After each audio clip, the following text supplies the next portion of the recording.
तो dear students, हमारा आज का टॉपिक है संसाधन विकास और उसका उपयोग। आज के सिलेबस में, आज के टॉपिक में हम कवर करेंगे संसाधन को, उसके विकास को और उसके उपयोग को।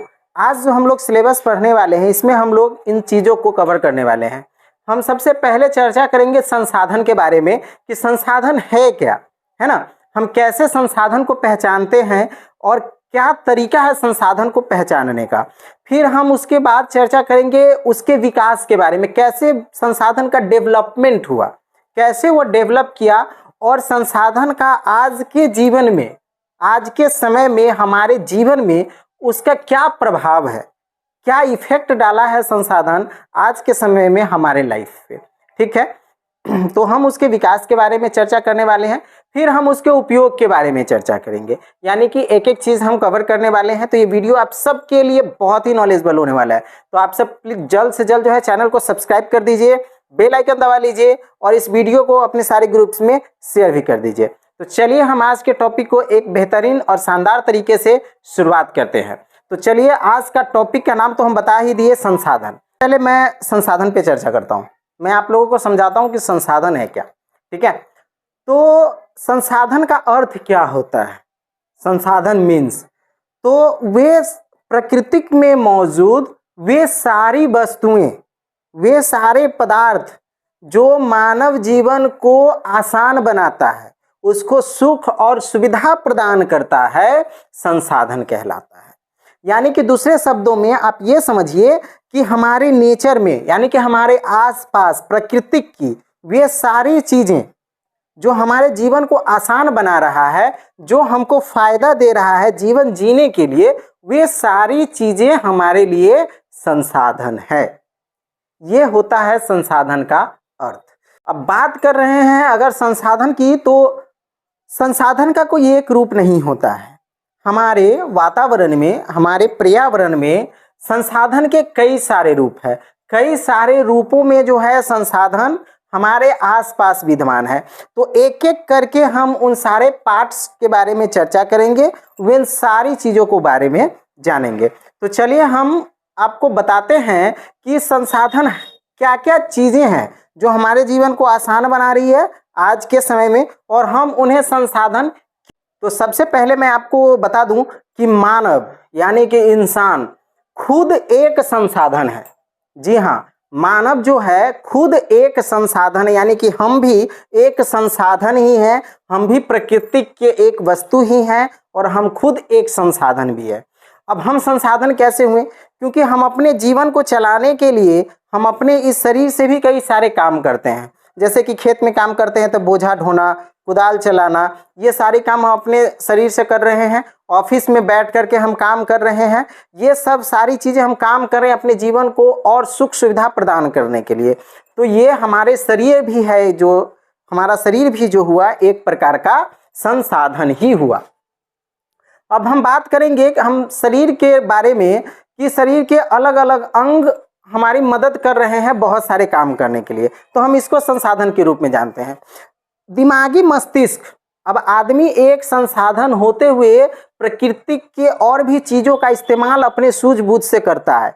यानी कि हम ये कह सकते हैं कि एक आदमी, एक मानव अपने सूझबूझ से, अपने कार्य करने की क्षमता से, अपने सकारात्मक सोच से, अपने संघर्षशीलता से, है ना, अपनी मेहनत से अपने आसपास के प्रकृति में मौजूद सारी वस्तुओं का इस्तेमाल वे संसाधन के रूप में करते हैं। इसीलिए हम ये कह सकते हैं कि मानव एक संसाधन होते हुए भी संसाधन का उपभोक्ता भी होता है ना। अब बात करें संसाधन, मानव शरीर के संसाधन के बारे में, तो अगर मानव न हो तो दुनिया में जो चीज़ें हैं, जहाँ है जैसे है उसी रूप में रह जाएगी, उसका कोई इस्तेमाल नहीं होगा। कौन इस्तेमाल करेगा? मानव ही एक ऐसी प्रजाति है जो सारी चीज़ों का इस्तेमाल करता है। प्रकृति में मौजूद सारी चीज़ों का जो है इस्तेमाल एक मानव ही करता है। अगर मानव न हो तो ये सारी वस्तुएं जस का तस, ये धन दौलत सारी चीज़ें ज्यों का त्यों पड़ा रहेगा। तो हम ये कह सकते हैं कि मनुष्य सबसे बड़ा संसाधन स्वयं है। और वे अपने सूझबूझ से, अपनी कुशलता से, कार्य क्षमता से जो है आसपास में मौजूद सारी वस्तुओं का इस्तेमाल भी वो करता है। तो मानव भी एक संसाधन ही हुआ। ठीक है, आपको ये चीज क्लियर हो गया। हम यूं कह सकते हैं कि प्राकृतिक में जितनी चीजें मौजूद है, अगर हम उसका इस्तेमाल कर रहे हैं तो वह संसाधन है।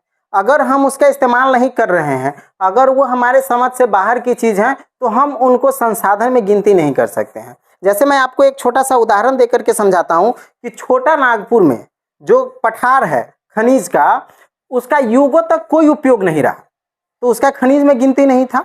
छोटा नागपुर के पठार के बारे में आप लोग स्टडी करेंगे तो जानेंगे, आप गूगल करके देख सकते हैं। वहां के पठार के बारे में लोगों को युगों तक जो है जानकारी ही नहीं थी, तो वह खनिज नहीं था। लेकिन जब लोगों के मानसिकता का विकास हुआ, जब लोगों ने उनके बारे में जाना, तो उसके खनिज का लोग इस्तेमाल करने लगे। छोटा नागपुर के पठार का खनिज का लोग क्या किया, इस्तेमाल करने लगे। तो जब इस्तेमाल करने लगे तो वह संसाधन बन गया, और उस संसाधन से छोटा नागपुर का बहुत आर्थिक रूप से विकास हुआ, वो बहुत डेवलप कर गया। तो हम ये भी कह सकते हैं कि अगर कोई चीज प्राकृतिक में मौजूद है, लेकिन अगर उसका इस्तेमाल हमारे लिए नहीं हो पा रहा है, तो वह संसाधन नहीं है। वह संसाधन तभी कहलाएगा जब वो उसका इस्तेमाल लोग करेंगे। अगर वह इस्तेमाल हो रहा है तो संसाधन है, इस्तेमाल नहीं हो रहा है तो संसाधन नहीं है। छोटा नागपुर के पठार का खनिज युगों तक ऐसे ही पड़ा हुआ था, तो उसका खनिज में गिनती नहीं हो रहा था। जब उसका उपयोग होने लगा, लोग उसके बारे में जान गए, उसका इस्तेमाल समझ गए, इस्तेमाल करने लगे, तो वह एक जो है संसाधन बन गया। तो यही चीजें हमें समझनी है। प्राकृतिक में वे सारी चीजें मौजूद है, और जिसका हम इस्तेमाल कर रहे हैं संसाधन कहलाएंगे, और जिसका इस्तेमाल हम नहीं कर रहे हैं संसाधन नहीं कहलाएंगे। सिंपल सा लॉजिक है। चलिए अब नेक्स्ट हम आपको बताते हैं। छोटा नागपुर के पठार की तरफ पश्चिमी में, पश्चिम घाट में जोग नदी है, जोग फॉल्स है ना। अब इसके बारे में लोगों को जानकारी नहीं था, तो युगों तक उसकी पानी बह रही थी। जोग फॉल्स की जो है पानी युगों तक ऐसे ही बह रही थी। जब लोगों की मानसिकता बढ़ी तो लोगों ने उसका इस्तेमाल किया, विद्युत यंत्र बना करके उसके बहाव को जो है बिजली उत्पादन में यूज करने लगा। तो विद्युत उत्पादन में उसका उपयोग होने लगा, संसाधन बन गया।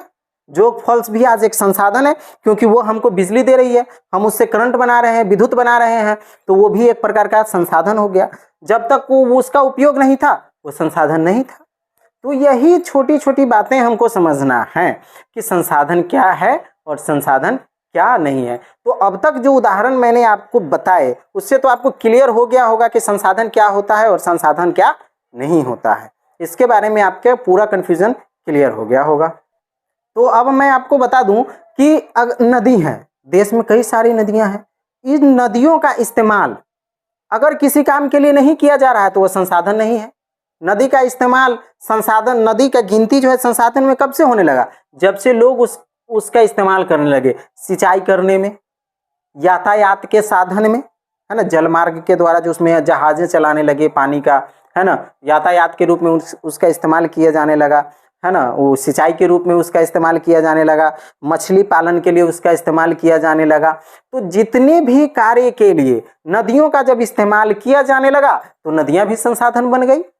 जब तक लोगों को इसके बारे में जानकारी नहीं थी, नदियां ऐसे ही बह रही थी, वो संसाधन नहीं थी, है ना। तो ऐसे ही हमारे एक भूगोल वेत्ता जिब्बरमैन है ना, एक भूगोल वेत्ता जो हैं जिनका नाम है जिब्बरमैन, उन्होंने कहा था कि संसाधन होते नहीं हैं, बनाए जाते हैं। तो आपको मैं क्लियर समझा दूं कि संसाधन तो मौजूद हैं, उनको बनाना हमारा काम है, उसका इस्तेमाल करना हमारा काम है। प्रकृति में बहुत सारी चीजें हैं, अगर किसी चीज के बारे में हमको जानकारी नहीं है तो इसका ये मतलब नहीं कि वो बेकार है ना। तो बेकार कोई भी चीजें नहीं होती है। इस पर मैं एक थोड़ा छोटा सा स्टोरी आपको सुना देता हूं, है ना। स्टोरी क्या है कि एक बार आश्रम थे ना, पहले आश्रम होते थे, तो गुरु सभी बच्चे को शिक्षा दे रहे थे। तो गुरुजी ने बोला सभी बच्चे को कि चलो वो जो है औषधि का शिक्षा दे रहे थे, दवाई ववाई बनाने का। तो सभी बच्चों का शिक्षा पूरा हुआ, उसके बाद परीक्षा होता है, जैसे हम लोगों का होता है, तो उसका भी परीक्षा लेते थे गुरुजी। तो गुरुजी बोले कि सभी वन में जाओ और एक ऐसा खर, जंगल, पत्ती, फूल कुछ भी एनीथिंग, एक ऐसा लेके आओ जिसका किसी भी दवाई में इस्तेमाल नहीं होता है। सभी चेला चपाटी सब चल दिए जंगल में, अब गया खोजे, कोई खर उठा के ले आया, कोई बांस का पत्ता लेके आया, कोई कुछ लेके आया, सभी को जिसको जो समझ में आया लेके आया। एक खाली हाथ आ गया, तो गुरुजी सबका देखा, बोला गुरुजी इसका इस्तेमाल नहीं है, इसका इस्तेमाल नहीं है। एक खाली हाथ आया तो गुरुजी उससे पूछे क्या बात है भाई, तुम कुछ क्यों नहीं लेके आए? तो उसने कहा कि गुरुजी पूरे जंगल में ऐसी कोई भी चीज हमको नहीं मिला जिसका इस्तेमाल किसी भी रूप में न किया जा रहा। अगर कोई चीज का इस्तेमाल हमको नहीं पता है तो इसका ये मतलब नहीं कि वो चीज व्यर्थ है, उसका इस्तेमाल होता होगा, मुझे जानकारी नहीं है। तो ज़िबरमैन का भी कहना यही था कि दुनिया में जितनी चीजें हैं सब का इस्तेमाल होता है, बशर्ते हमको उसके बारे में जानकारी हो या ना हो। जिसको उसके बारे में जानकारी है उनका इस्तेमाल करते हैं, उसके लिए वो चीजें संसाधन है। जिसके बारे में हमको जानकारी नहीं है, जिसका इस्तेमाल हम नहीं करते हैं, वो हमारे लिए संसाधन नहीं है। बस इतनी छोटी सी लॉजिक है।